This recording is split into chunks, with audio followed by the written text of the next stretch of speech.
장인어른, 제 일은 제가 알아서 하겠습니다. 뭐야? 아빠, 제발 그만 좀 하세요.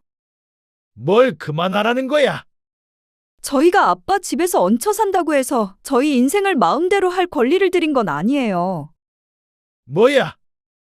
너 지금 그게 무슨 말버릇이야? 수연아, 너희 정말 왜 그래? 뭐? 알아서 할 테니까 냅두라고. 너희 냅뒀으면 길거리에 나 앉았겠지? 차라리 그게 나았을 것 같아요. 너희를 정말 괜히 받아줬다. 어쩜 이렇게 부모를 무시할 수가 있어? 수연이 네가 그러니까 이서방도 똑같이 우릴 무시하잖아. 세상 어떤 사위가 장인어른한테 그런 식으로 말해. 당장 내 집에서 나가. 오늘 이야기 속 주인공은 67세 강문자 씨입니다. 그리고 그녀의 딸과 사위에 관한 이야기이죠. 강 씨는 사정이 딱한 딸의 가족을 자신의 집에 살게 한 걸 후회했습니다. 손주들까지 네 식구였습니다. 강 씨의 집에서 여섯이서 북적거리며 살게 된 것이었죠. 강 씨 부부로서도 쉬운 결정이 아니었습니다. 강 씨 부부도 대단한 희생이 필요했습니다. 하지만 딸과 사위는 그런 부모의 심정도 모르고 자신들만 불편하고 힘들다고 여겼습니다. 그러니까 자꾸만 모든 것을 간섭으로 여기며 오히려 집주인인 강 씨 부부를 눈치 보게 만들었습니다. 특히나 분위기를 무겁게 만드는 사위 때문에 같이 밥 먹는 것도 무서울 지경이었습니다. 나중엔 장인에게까지 참견하지 말라는 듯이 대드는 것을 강 씨는 도저히 참아 넘기지 못했습니다. 아무리 자식이 부모를 이기는 시대라고 하지만 딸 부부는 너무 배은망덕했습니다. 그래서 강 씨는 아무리 딸이 돈이 없어 단칸방에 산다고 하더라도 더 이상 도움을 줄 생각이 없었습니다. 내 자식이지만 부모를 무시하면 쫓겨날 수 있다는 걸 알려줄 생각이었죠. 강 씨는 아들 하나, 딸 하나가 있었습니다. 아들은 사업을 했고 딸 부부는 평범한 회사원들이었습니다. 강 씨 부부는 아들, 딸과 멀지 않은 곳에서 살며 둘이서 노후를 보내고 있었죠. 그러다가 사위가 직장을 그만두고 사업을 하게 되었습니다. 그리고 사업은 1년 만에 쫄딱 망했고 살던 아파트마저 경매에 넘어갈 위기가 왔습니다. 어느 날 딸과 사위가 찾아왔습니다. 엄마, 조금만 도와주세요. 집은 지켜야 하잖아요. 딸이 울면서 말했습니다. 그리고 강 씨는 그런 딸을 착잡한 심정으로 바라보았습니다. 남편은 다소 화가 난 것 같았습니다. 그래도 소박하게 잘 살고 있다고 생각했던 딸이 이렇게 비참한 모습으로 나타난 것에 사위를 원망스러운 눈초리로 바라보았습니다. 사위는 딸 옆에서 고개를 숙이고 있었습니다. 이러니 저러니 해도 가장 괴로운 사람은 사위일 것 같았습니다. 오죽했으면 남자 자존심의 장인 장모를 찾아와 부탁을 할까 싶었습니다. 강 씨는 한숨을 쉬었습니다. 마음 같아서는 딸에게 척하고 돈다발을 내줬으면 좋겠지만 은퇴한 지 오래된 두 노인네가 무슨 그런 큰 재산이 있을까요? 우리도 도와주고 싶지. 근데 그렇게 큰 돈이 어디 있겠어? 그러자 딸이 말없이 훌쩍거렸습니다. 그러다가 입을 뗐습니다. 큰오빠한테도 연락해봤는데 자기 회사도 어렵다고 도와줄 수 없대요. 일이 이렇게 된 것도 책임이. 수연아, 아무리 그래도 오빠 탓은 하지 마라. 오빠도 다 너희 잘 되라고 그런 거였고 너희도 알고 있잖아. 사업이란 게 어디 사람 뜻대로 다 되는 거니? 그러니까 사업이라는 것도 하던 사람이 해야지. 자신 없으면 시작하질 말던가. 여보, 언성을 높이려는 남편을 강 씨가 말렸습니다. 잘 다니던 회사를 그만두고 무리하게 사업을 벌인 사위를 탓하고 싶은 것 같았습니다. 하지만 이미 벌어진 일인데 누굴 탓한다고 바뀌지 않았습니다. 사실 딸이 방문하겠다고 했을 때 어느 정도 예상한 바였습니다. 이미 사업이 잘못돼서 큰 빚이 생겼다는 사실을 알고 있었고 그 상황에서 찾아오는 건 돈 달라고 하는 일밖에 없었죠. 그래서 강 씨 부부는 미리 의논을 끝내놓은 상태였습니다. 우리도 돈은 없지만 이럴 땐 가족끼리 의지해야지. 다시 자리 잡을 때까지 들어와 살아. 정리되면 다시 나가면 되잖아. 방 하나 비워줄게. 남편은 여전히 못마땅한 듯 헛기침을 했습니다. 하지만 이 부분은 남편이 먼저 제안한 것이었습니다. 그래도 하나밖에 없는 딸이 걱정된 모양이었습니다. 그런데 오히려 딸과 사위가 얼른 대답하지 못했습니다. 그건 저희가 너무 민폐를 끼치는 것 같아서. 그렇다고 사돈네로 들어갈 수도 없잖아. 길거리에 나앉을 수도 없고. 사돈네도 금전적으로 도와줄 처지가 안 됐고 사는 곳도 워낙 멀어서 합가를 하는 것도 불가능했습니다. 그래도 딸의 직장이 이곳이니 이곳에 붙어 있을 방법은 강 씨의 집으로 들어오는 것밖에 없어 보였습니다. 생각해 볼게요. 딸 부부는 그렇게 돌아갔습니다. 그리고 얼마 뒤에 연락이 와서 강 씨의 말대로 하겠다고 대답했습니다. 강 씨 부부는 작은 방 하나를 딸 부부에게 내줬습니다. 우리 넷이서 한 방에서 지내는 건 조금 힘들 것 같은데. 하나는 창고로 쓰고 있어서 그 짐들 다 빼기가 힘들어. 둘 데도 없고. 조금 불편해도 지내. 예지는 너희가 데리고 자고 예준이는 우리가 안방에서 데리고 자면 되지. 10살, 9살 손주들도 고생이었습니다. 얘들아, 이제 할머니 집에서 같이 살게 됐어. 좋지? 네, 할머니. 수연이 너도 조금 힘들어도 버티고 살아. 불편해도 참고. 그럴게요. 감사해요. 그래. 너희 집이라고 생각하고 지내고. 둘만 살아서 횡하던 집이 갑자기 북적거렸습니다. 나쁘지 않은 기분이었습니다. 말년에 그래도 적적하지는 않겠다 싶었죠. 물론 걱정이 없는 건 아니었습니다. 딸만 있는 게 아니니 불편하기도 할 거고 강 씨가 해야 할 일도 늘 것 같았습니다. 그래도 어떻게든 지낼 수 있겠지 싶었습니다. 그런 걱정을 알았는지 딸은 합가한 다음 날부터 부지런을 떨었습니다. 앞으로 밥은 제가 차릴게요. 네가 네. 아침이랑 저녁이요. 딸의 말에 강 씨는 잠시 놀랐다가 고개를 끄덕였습니다. 그렇게 해서 딸의 마음이 편하다면 강 씨에게도 나쁜 일이 아니었습니다. 당장에 이 많은 식구들 밥하는 것조차 막막했으니 말이죠. 그래도 딸이 살림을 잘해서 다행이었습니다. 그래, 그럼 네가 해라. 나는 애들 챙길게. 사실 애들도 다 커서 손이 가는 일은 많이 없었습니다.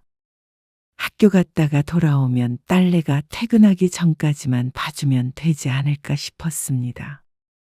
이서방, 출근이 언제라고? 월요일부터 나가요. 월급도 얼마 안 된다며? 네, 그런데 내년부터는 조금 오를 거예요. 그러니까 왜 좋은 직장을 그만둬가지고? 남편은 혀를 찾고 사위는 또다시 고개를 숙였습니다. 사위는 운 좋게 다시 취직을 했는데 원래 다니던 회사보다는 월급이 적었습니다. 하지만 상황이 상황인지라 이것저것 따질 처지가 아니었습니다. 강 씨는 사위에게 눈짓했습니다.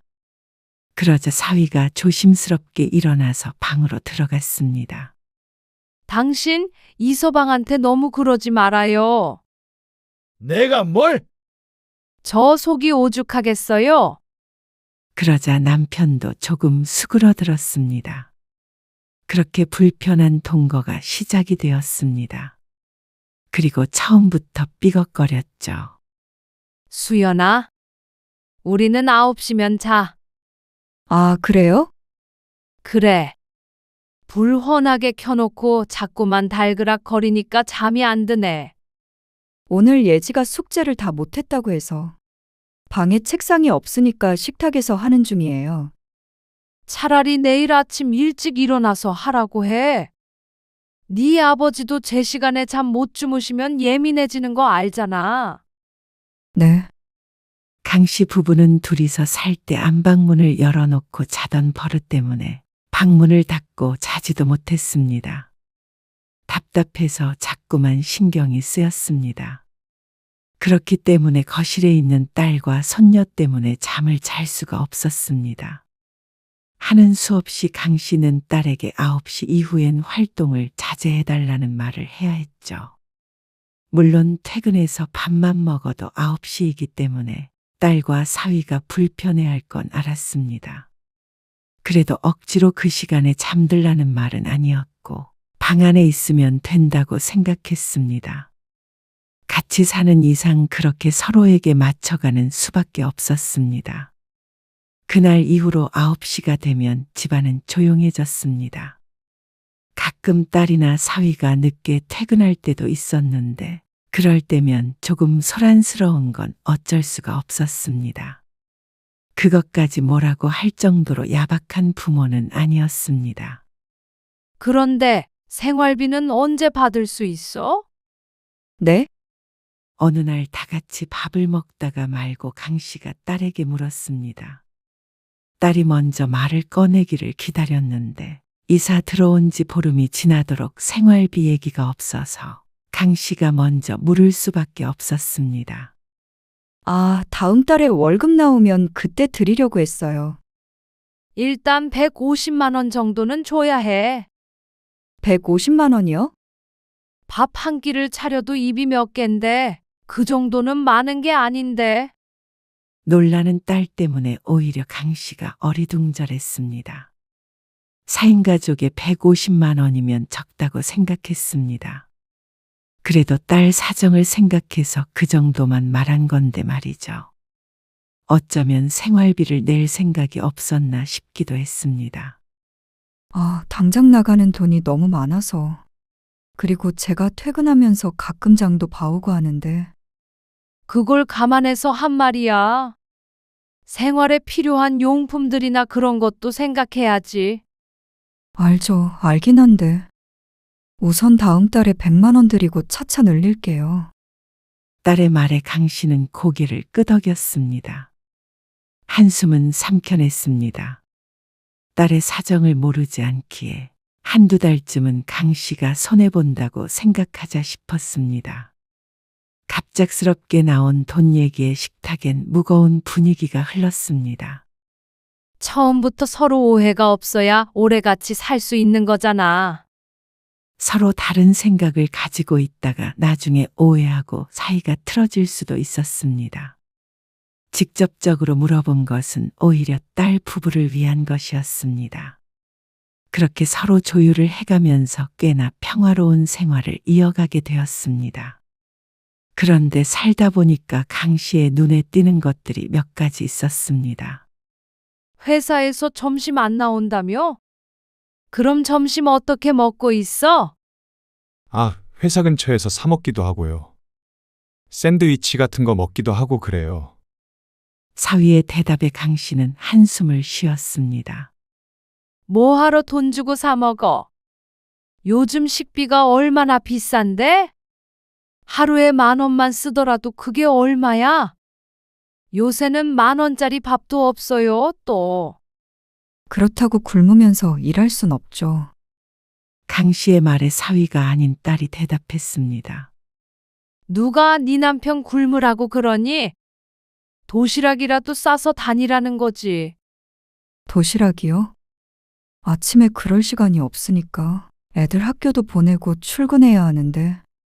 대충 밥에 김치에 있는 반찬 옮겨 담기만 하면 되는데 뭘 그래? 돈 없다던 애들이 그런 거에 아낄 생각은 왜 못해? 강 씨는 딸 부부에게 진심으로 조언했습니다. 한 푼 두 푼 아껴도 부족할 판에 밖에서 밥을 사 먹는 건 가장 피해야 할 일이었습니다. 네, 그렇게 하겠습니다. 사위가 대답했습니다. 그리고 그날 이후로 사위는 매일 아침 도시락을 쌌죠.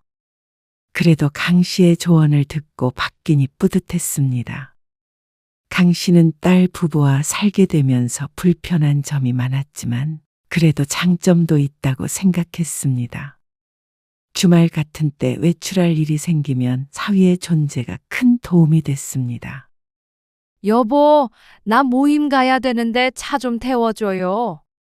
버스 타고 가면 되잖아. 너무 오래 걸려서 그렇지. 내가 시간을 착각해가지고 너무 빠듯해요. 아이, 운전하는 거 안 좋아하는 거 알면서 그래. 시간을 잘 봤어야지. 눈도 침침해 죽겠는데. 이서방 없어. 방에 있는 것 같은데. 태워달라고 해? 그래. 얹혀 살면 기사 노릇 정도는 해야지. 그 말에 이 씨는 솔깃했습니다. 사실 남편도 70 중반이 되니까 차를 얻어 타기가 무서울 때가 있었는데 이제는 남편한테 아쉬운 소리 안 하고 사위한테 부탁하면 될 것 같았습니다.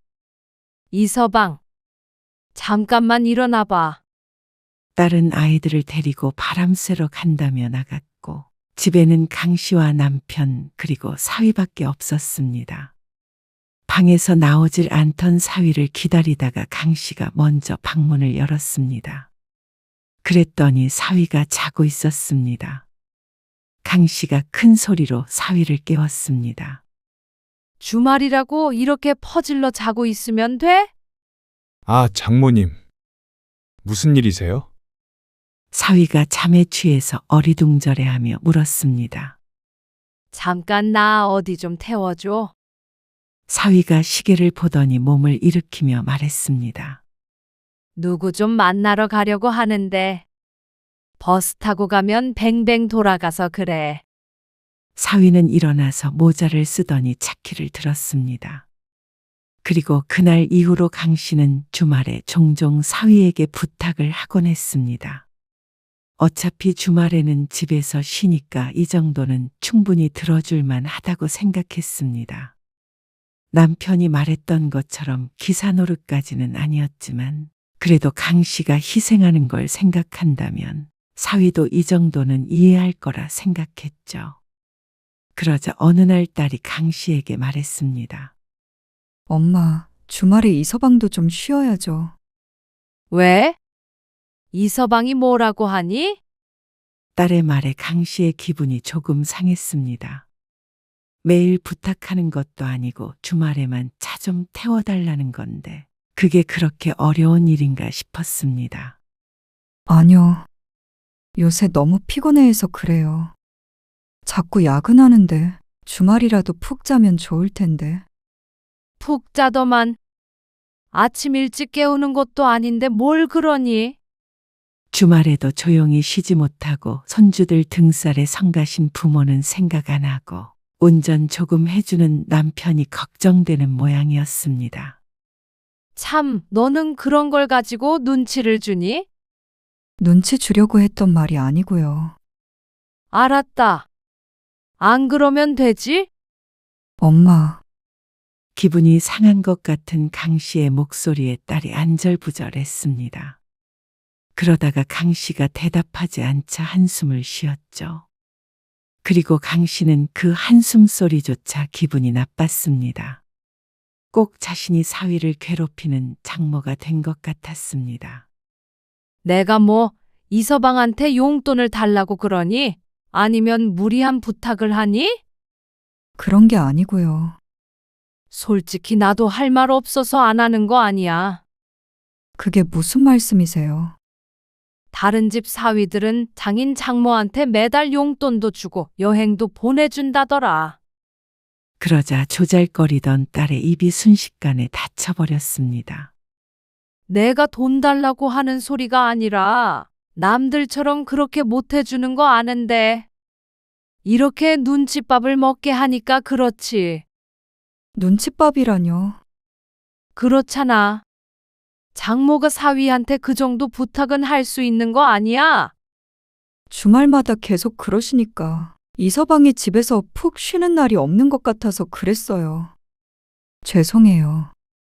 딸의 목소리가 풀이 죽은 듯 했지만 아랑곳하지 않고 강 씨가 말했습니다. 그리고 이서방은 입이 없대 발이 없대. 와서 자기가 얘기하면 되는 거 가지고 꼭 널 시키더라. 딸은 그냥 입을 다무는 쪽을 택한 것 같았습니다.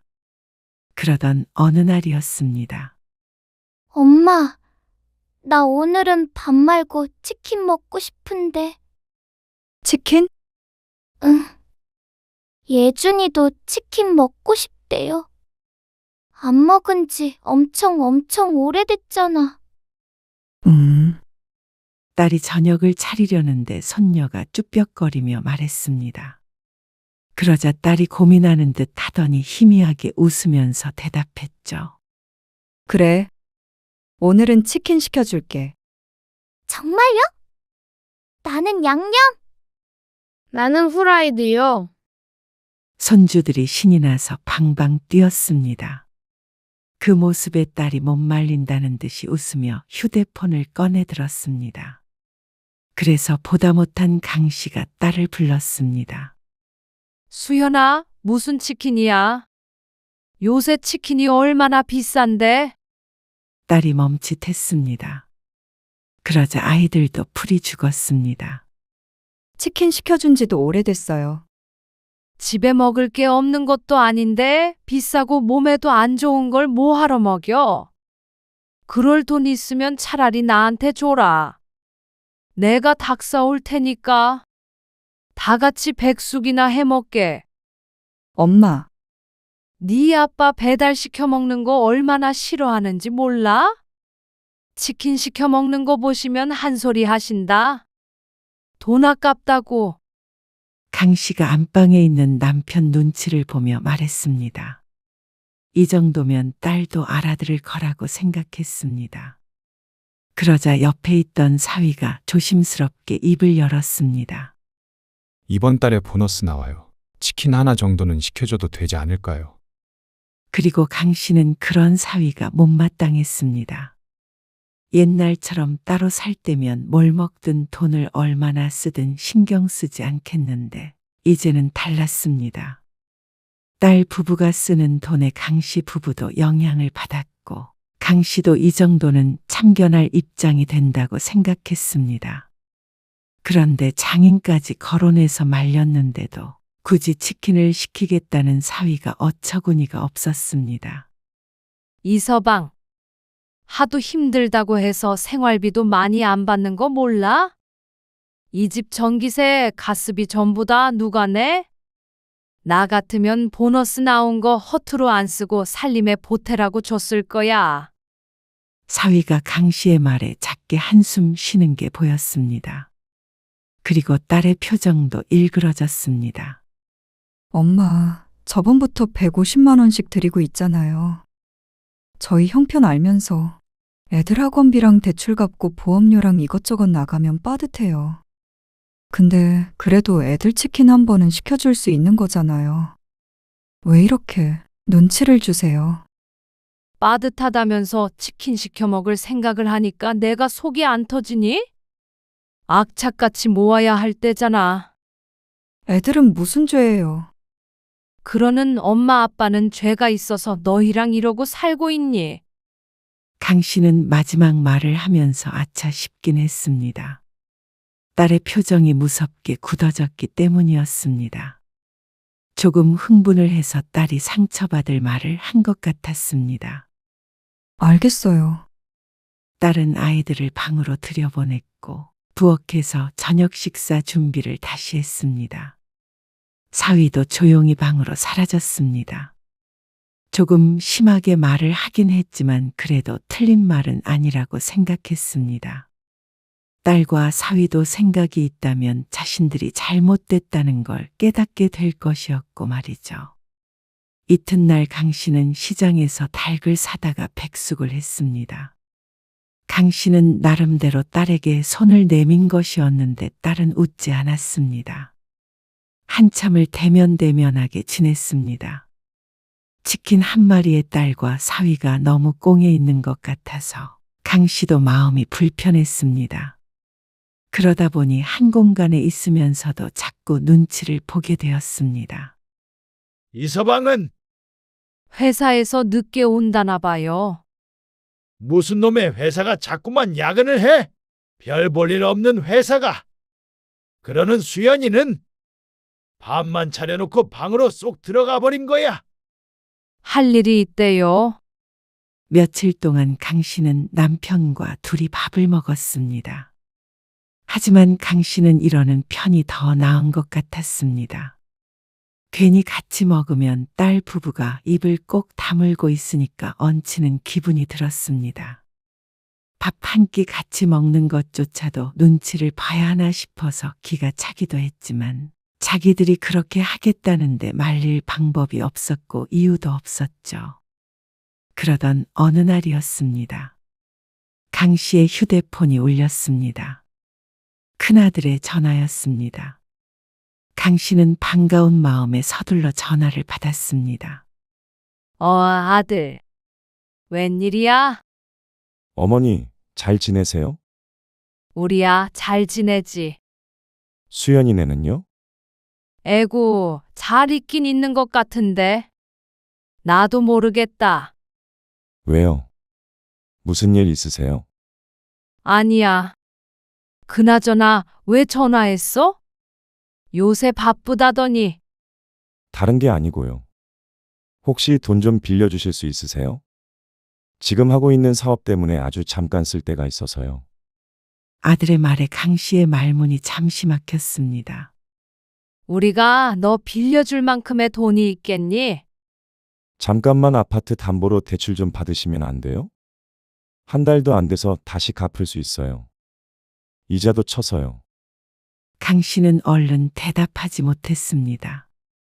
아파트까지 담보를 잡혀서 돈을 빌려야 한다면 작은 일이 아니었습니다. 아버지가 허락 안 하실 텐데. 아버지한테는 비밀로 해야죠. 알지도 못하실 거예요. 금방 다시 돌려드릴 거라. 얼마나 필요한데? 1억 5천 정도요. 생각보다 큰 금액의 강 씨가 숨을 들이삼켰습니다. 하지만 이내 고개를 끄덕였습니다. 알았어. 1억 5천? 대신 아버지한텐 말하지 말어. 알겠지? 그럼요. 강 씨는 전화를 끊고 뒤돌았습니다. 그런데 거기에 딸이 서 있었습니다. 혹시나 남편일까봐 놀랐는데 딸의 얼굴을 보고 안심했습니다. 기척 좀 내고 있지? 놀랐잖니? 1억 5천이라니요. 오빠예요? 아, 사업 때문에 잠깐만 빌려달라고 그래서. 그러자 딸의 얼굴이 어두워졌습니다. 저희가 집 잃고 도와달라고 했을 땐 돈 없다고 그러셨잖아요. 형편이 안 된다고. 그 일이랑 지금이랑 같니? 뭐가 달라요? 너희는 갚을 수가 없는 상태였고, 너희 오빠는 사업 때문에 잠깐 빌리는 거고, 저희도 갚을 수 있었어요. 너는 대신 집에 들어와서 살게 했잖아. 그게 돈 좀 빌려주는 것보다 더 큰 도움 아니야? 우리도 큰맘 먹고 너희 드린 거야. 저희는 그냥 돈으로 빌려주시는 게 더 도움됐을 거예요. 뭐, 눈칫밥 먹으면서 사는 거 힘들어요. 누가 너희를 눈치 줬다는 거야? 오히려 눈칫밥 먹은 건 우리지. 주말에도 거실에서 TV도 마음대로 못 보고 방에 갇혀 지내고 뭐 하나 저희가 결정할 수 있는 일도 없고요. 생활비 들이면서도 돈 때문에 눈치 보여요. 제가 이런데 이서방은 오죽하겠어요. 하지만 강 씨는 억울했습니다. 오히려 강 씨가 사위의 눈치를 봤으면 봤지. 사위는 전혀 눈치 보는 기색이 없었습니다. 얼굴만 보면 아버지는 저희가 이렇게 사는 게 이서방 탓인 것처럼 혀를 차고 지난번에 저녁 먹을 때도 시집 잘못 보낸 것 같다고 그러셨잖아요. 아버지 말을 그렇게 마음에 담아두니? 그냥 속상해서 하신 말이잖아. 애들 치킨 하나 마음대로 못 시켜주고 엄마 아빠한테도 그리고 애들한테도 죄인처럼 사는 거 지쳐요. 근데 엄마는 큰오빠한테 그렇게 큰 돈을 빌려주셨어요? 몇 번을 설명해야 해. 몇 번을 설명하셔도 이해 못해요. 그리고 애초에 저희 이렇게 된 거 오빠 탓이잖아요. 엄마도 알고 있으시잖아요. 회사 잘 다니고 있는 이서방 꼬셔서 돈 많이 벌게 해준다고 사업자 내게 한 거 오빠잖아요. 그게 왜 네 오빠 탓이야? 너희가 돈 벌겠다고 한 거잖아. 그래요. 솔깃해서 회사 그만둔 저희 탓이죠. 그런데 이렇게 어려운 사정 알면서도 나 몰라라 하는 게 가족이에요. 그래도 원망 안 하려고 했는데 적어도 엄마는 이러시면 안 되죠. 아빠도 이서방 탓하면 안 되죠. 딸의 말에 강 씨도 화가 났습니다. 어떻게 뭐든 자기 서운한 것만 생각하고 부모 입장은 생각도 안 하는지 몰랐습니다. 그러면 네 오빠도 회사 사정 안 좋다는데 어떻게 도와주니? 하기 싫다는 사람 억지로 끌어다 놓고 한 것도 아닌데 이제 와서 오빠 탓하면 마음이 편해? 그리고 같이 사는 게 너희만 불편한 줄 알아? 엄마 아빠도 힘들어. 왜 그건 생각을 안 해? 그래도 너희 힘든 거 생각해서. 그렇게 걱정하면서 볼 때마다 생활비 부족하다고 하시고 누구는 여행을 보내준다고 자꾸만 눈치 주시잖아요. 그건 사실이잖아. 들어와서 살라고 했으면 어느 정도 자리 잡을 때까지는 조금 기다려 주실 수도 있는 거잖아요. 오빠한테 1억 5천 빌려줄 돈은 있으시고 돈 때문에 허덕이는 딸 가족한테는 그렇게 생활비를 닥달하고 싶으세요? 기가 막혔습니다. 강 씨의 돈으로 누구에게 빌려주던지 간에 딸이랑은 상관이 없었습니다. 그렇다고 생활비를 안 받으면 강 씨는 어떻게 생활을 하라는 것인지, 딸이 왜 자기 생각만 하는지 몰랐습니다. 그렇게 불만이 많으면 나가서 살지 그러냐? 강 씨의 말에 딸의 얼굴이 하얘졌습니다. 생활비 그 정도 내고 어디 가서 살 수나 있을 것 같아? 당장 집값은? 너희를 위해 엄마 아빠가 희생하고 있는 걸 왜 모르고 서운한 것만 생각해? 그런 딸에게 강 씨도 무척 서운했습니다. 그래서 이렇게 같이 산 게 후회스럽기도 했습니다. 아마 사위도 딸과 같은 생각을 하고 있겠죠. 그러니까 자꾸만 밥도 따로 먹으려고 하고 말도 없는 것일 테죠. 엄마는 더 이상 할 말 없어. 강 씨가 먼저 자리를 떴습니다. 속이 타서 시원한 얼음물 한 컵이라도 마셔야 할 것 같았습니다. 딸이 훌쩍이는 소리가 들렸지만 울고 싶은 건 강 씨였습니다. 어떻게든 잘 지내보려고 노력해왔는데 자식은 왜 그걸 모를까요? 그리고 강 씨는 아들에게 돈을 빌려주었습니다. 딸은 남편에게 이르지 않았습니다. 아니, 그날 이후로 강 씨와 눈을 잘 마주치 않았죠. 하지만 시간이 해결해 줄 거라고 생각했습니다. 언젠가는 딸도 강 씨의 마음을 이해해 줄 거라 믿었죠. 명절이 되기 전까지만 하더라도 그렇게 생각했습니다. 뭐? 차례 지내려 내려갔다 오겠다고? 네. 다녀와야죠. 명절에 시집에 가서 차례를 지내고 오겠다는 말에 강 씨는 어처구니가 없었습니다. 지금 이 상황에서 명절이라고 다녀온다는 게 강 씨의 상식으론 이해가 가지 않았습니다. 지난번에도 경황이 없어서 못 갔어요. 사정이 안 좋아지며 작년에 가보고 못 가봤다면서 강 씨의 눈치를 보는데 그 모습에 답답해서 가슴을 치고 싶었습니다. 저녁에 내려갔다가 다음날 아침에 올라오겠습니다. 그래서 사위에게도 말이 뾰족하게 나갈 수밖에 없었습니다. 지금 너희 사정이 어떤데 거길 가? 사돈도 참 눈치도 없으시지. 엄마, 그러자 남편도 강 씨와 같은 생각이었는지 한마디 했습니다. 사돈은 처가에 얹혀 사는 아들한테 꼭 명절에 오라고 하셔야 직성이 풀리신다냐? 명절인데 인사드리러 가야죠. 얹혀 사는 거랑 무슨 상관이에요. 너희 그렇게 되고 아무 도움도 안 주셨지. 그리고 어떻게 자기 아들 데리고 살아주는데 전화해서 고맙다는 인사 한 번을 안 해? 사실 남편은 딸 부부가 집으로 들어온 순간부터 가끔 그 얘기를 꺼냈습니다. 어쨌거나 사위의 사업이 망해서 이렇게 된 건데 아무 말도 없다는 게 서운한 것 같았죠. 그런데 명절에 굳이 거길 가서 차례상을 차리겠다는 딸이 답답할 만도 했습니다. 제발 그만하세요. 딸이 사위의 눈치를 보면서 남편을 말렸습니다. 엄마 아빠 도움받으면서 살고 있지만 이렇게 하나하나 간섭하실 수는 없어요. 뭐? 간섭?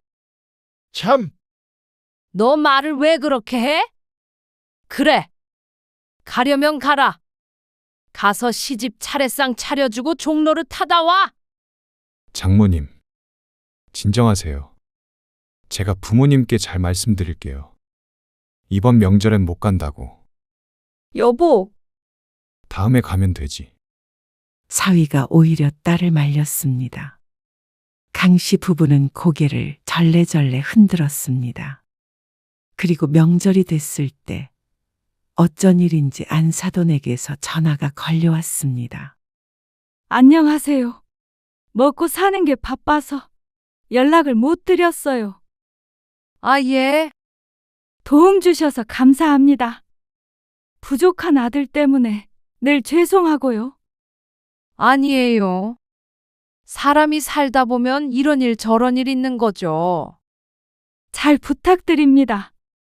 강 씨는 통화를 끊고 마음이 편치 않았습니다. 엎드려 절을 받은 기분이었습니다. 그리고 딸 부부와의 사이는 그날 이후로 완전히 틀어졌습니다. 퇴근해서 집에 돌아오면 작은 방문은 열릴 줄 몰랐습니다. 그리고 사위는 야근을 한다며 9시 이전에 들어오질 않았습니다. 그러다 보니 마주칠 일이 아침에 잠깐 말고는 거의 없었죠. 아, 글쎄 아는 사람 아들이 이걸로 돈을 많이 벌었다니까. 어느 주말 남편이 자던 사위를 깨우고는 한참 설교했습니다. 제가 보험에 대해서는 잘 몰라서요. 그러니까 배우면 되는 거잖아. 그래도 당장 다니는 회사를 그만두기가 부담스러워서. 쥐꼬리만한 월급 주는 회사 뭐가 아쉬워서. 조금 해보다가 안 되겠다 싶으면 다른 데 취직하면 되는 거지. 그만한데 또 못 들어갈까 봐 그래. 장인어른, 제가 알아서 하겠습니다. 뭐야? 돈은 제가 어떻게든 알아서 벌 테니까 이 정도는 알아서 하게 해주세요. 사위의 말에 남편은 어안이 벙벙한 채로 굳어 있었고 강 씨도 놀라서 눈이 동그래졌습니다. 아니, 어떻게든 돈 벌게 해주려고 그런 거지. 아빠, 제발 그만 좀 하세요. 뭘 그만하라는 거야? 저희가 아빠 집에서 얹혀 산다고 해서 저희 인생을 마음대로 할 권리를 드린 건 아니에요. 뭐야? 너 지금 그게 무슨 말버릇이야? 도움받으려고 들어온 건 맞지만 제발 저희 숨 좀 쉴 수 있게 해주세요. 수연아, 너희 정말 왜 그래? 지난번에도 엄마가 알아듣게 말했잖아. 아버지가 말씀하시면 잘 새겨들어야지. 뭐? 알아서 할 테니까 냅두라고. 너희 냅뒀으면 길거리에 나 앉았겠지. 차라리 그게 나았을 것 같아요. 딸의 외침에 강 씨는 큰 충격을 받았습니다. 어떻게 저렇게 배은망덕한 소리를 할 수 있는지 몰랐습니다. 너희를 정말 괜히 받아줬다.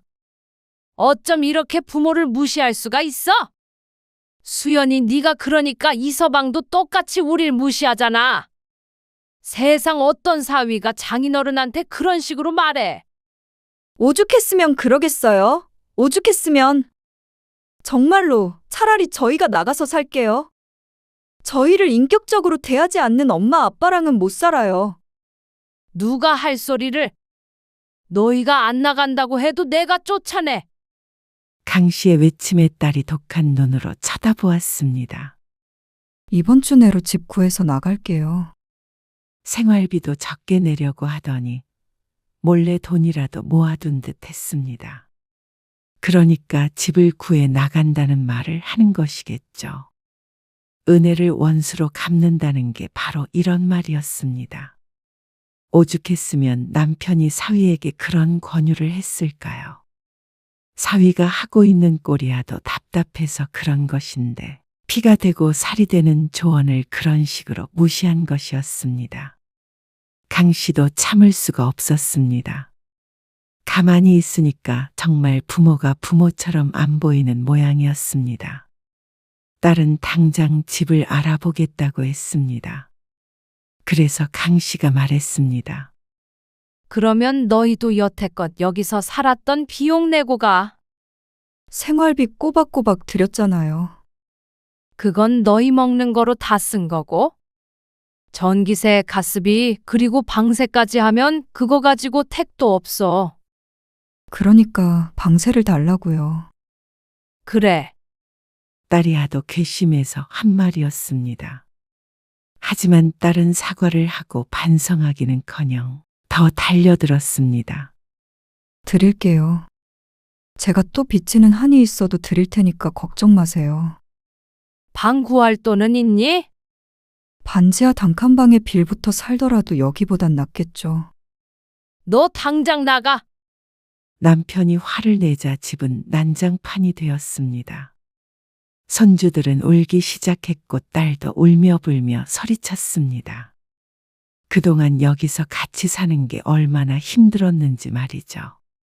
사위가 그런 딸을 말렸고 강 씨가 남편을 말렸습니다. 이러다가 옆집이든 아랫집이든 쫓아올 것 같았습니다. 그리고 딸은 일주일 만에 짐을 싸서 나가버렸습니다. 어디로 가는지 알려주지도 않았고 손주들과 작별 인사할 시간도 제대로 주지 않고 야반도주하듯이 가버렸습니다. 너무 허탈하고 괴로웠습니다. 강 씨는 딸이 뒤늦게나마 잘못했다고 말하길 기다렸습니다. 그런데 어떻게 그렇게 매정하게 가버릴 수 있는지 몰랐습니다. 그래서 강 씨는 독하게 마음먹기로 했습니다. 우리도 할 만큼 했어요. 남편은 속상한 듯 말이 없었습니다. 그리고 딸이 떠난 지 사흘 만에 통장에 돈이 들어왔습니다. 방세를 나름대로 계산해서 보낸 것 같았지만 강 씨가 생각했던 금액보다는 적었습니다. 하지만 강 씨는 딸에게 다시 연락하지 않았습니다. 부모로서의 마지막 배려나 마찬가지였습니다. 딸이 어떤 집을 구했는지는 알지 못했습니다. 그렇게 떵떵거리고 나가서 어디 잘 사나 한번 보자 싶었습니다. 아마 한 달도 못 버티고 연락이 오지 않을까 생각했습니다. 딸이 그렇게 따로 살 수 있는 형편이었다면 애초에 강 씨의 집으로 들어오지도 않았을 테니 말이죠.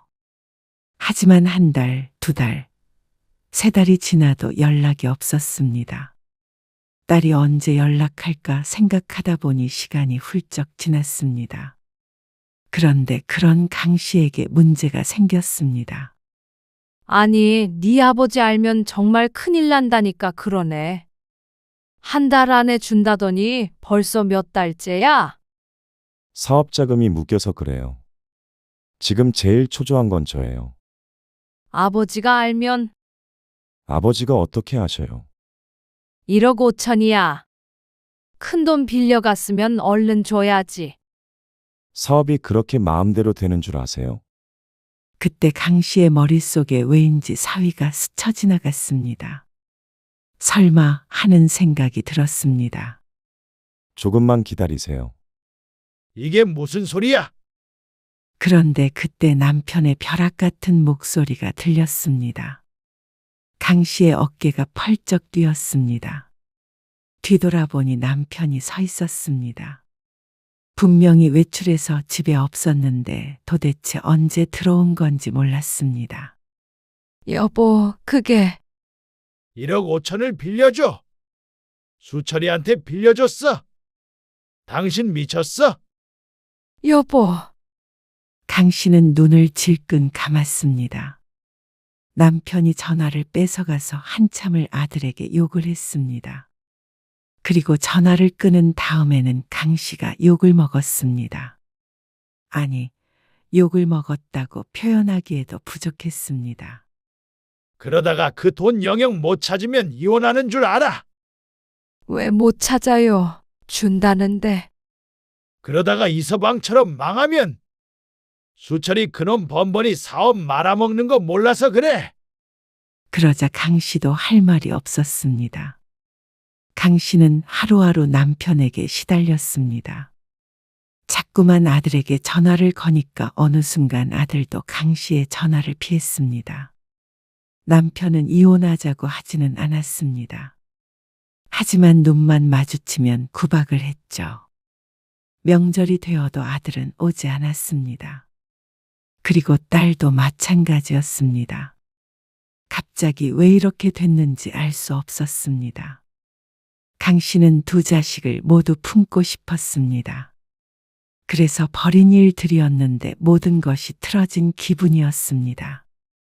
강 씨는 어느 날 딸에게 전화를 걸었습니다.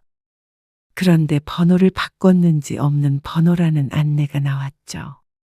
아들도 전화를 안 받게 된 지 오래였습니다. 졸지에 두 자식을 잃었습니다. 남편과의 대화도 점점 끊어졌습니다. 애초에 수연이가 집을 나간 것도 당신 때문이잖아.